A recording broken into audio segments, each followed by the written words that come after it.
Gianna and Naomi were inseparable friends from the moment they could walk and talk. Growing up together in a small town, their lives were intertwined with shared dreams, laughter, and a deep love for God. Every Sunday, they would sit side by side in church, holding hands as they listened to sermons and sang hymns. Their families were close, and as the two girls grew, everyone could see how beautiful they had become, not only outwardly, but also in spirit. As teenagers, they remained faithful, both in church and in school, and were often seen together volunteering for events or helping others in their community. They talked endlessly about their futures, their dreams of university, and how they would stay close no matter what.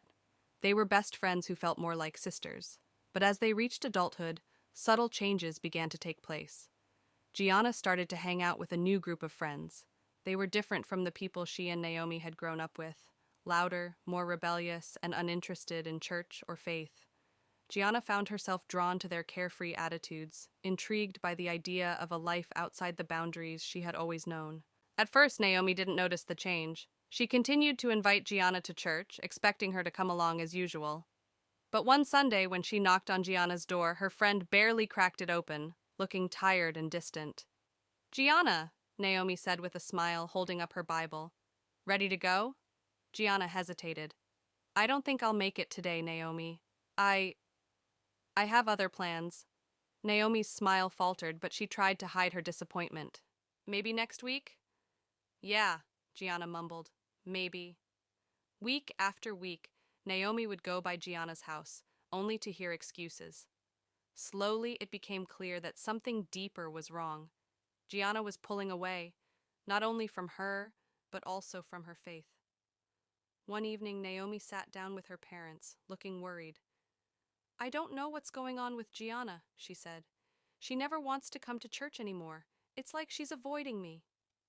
Her mother placed a comforting hand on her shoulder. "Sometimes people go through things they don't know how to talk about," she said gently. "Just keep being her friend. She'll come around." Naomi took her mother's advice to heart. She continued reaching out, praying for Gianna, hoping that her friend would open up, but things only got worse. Rumors began to spread that Gianna had fallen in with a bad crowd. She was seen at parties, coming home late, and spending time with people who had a reputation for trouble. One day, Naomi decided to confront Gianna directly.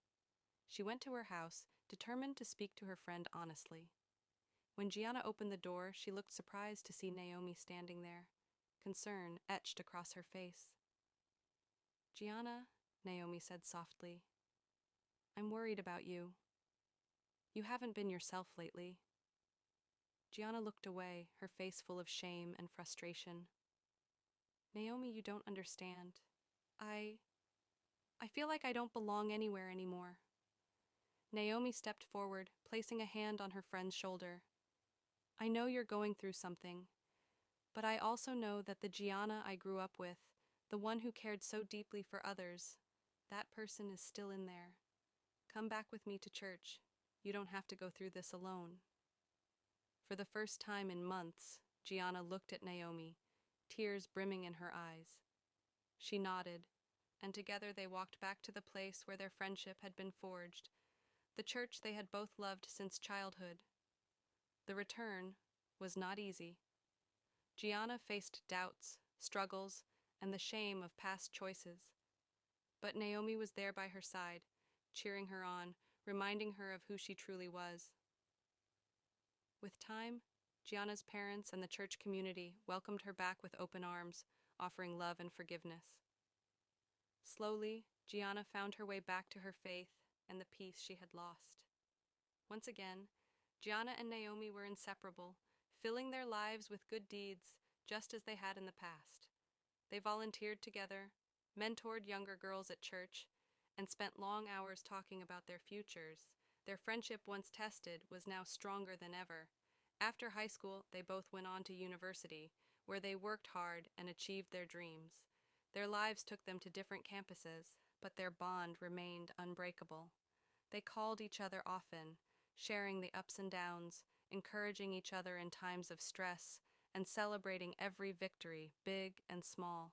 Years passed, and eventually they graduated, each of them securing meaningful jobs that allowed them to help others.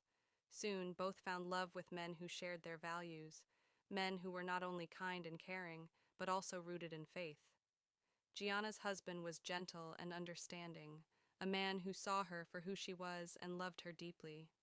Naomi's husband was equally devoted, a strong man who supported her dreams and shared her love for God.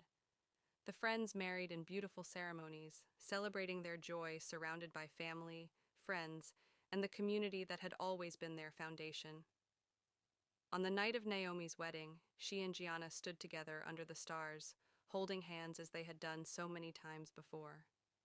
"It feels like everything has come full circle," Gianna said, looking up at the sky. "I almost lost you, Naomi, but you never gave up on me." Naomi squeezed her friend's hand, a warm smile spreading across her face. "That's what friends are for, Gianna. No matter where life takes us, we'll always have each other." With faith, forgiveness, and a bond that could withstand even the hardest trials, Gianna and Naomi entered this new chapter of their lives. They knew that whatever the future held, they would face it together, trusting in God and the strength of their friendship.